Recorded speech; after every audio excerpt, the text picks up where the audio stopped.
अरूलाई होला माया प्रेमको टेन्सन अनि मलाई चटपटेको। यो देखेर साथीहरू कसलाई कसलाई खानु मलाई कृपया कमेन्ट गरिदिनु होला।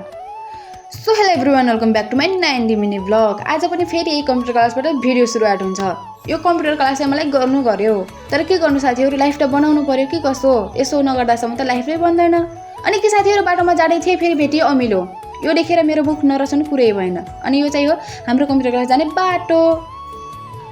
अनि फाइनली साथीहरू म चाहिँ आइसकेको छु कम्प्युटर क्लास। देख्न सक्नुहुन्छ 2-4 जना साथीहरू आइसकेर बस्नुभएको छ। अनि यहाँ चाहिँ मेरो साथी।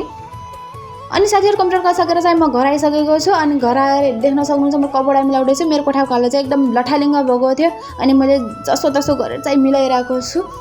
अनि अर्को खाटमा हेरेको साथीहरू यता पनि कपडा रहेछ। अनि पछि मैले मिलाउँदैछु साथीहरू। फेरि दायाँ बायाँ नहेरेँ होइन, भोक लागेको छ, तर कोही आउँछ कि भनेर डरले होइन, क्यामेरा छ अगाडि।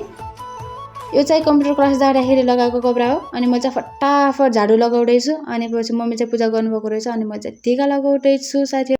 अनि साथीहरू अर्को कुरा, मलाई मन पर्दैन लौका, तर मेरो घरमा पाकेको रहेछ आज लौका। तर म पनि के कम साथीहरू, मैले पनि चटपटे बनाएर खाइदिइहालेँ होइन, म पनि के कमको भनेर। अनि भिडियो चाहिँ यहाँसम्म हेरिदिनु भएकोमा धेरै धेरै धन्यवाद। अनि भेट्नेछौँ नेक्स्ट भिडियोमा। By by, have a great day.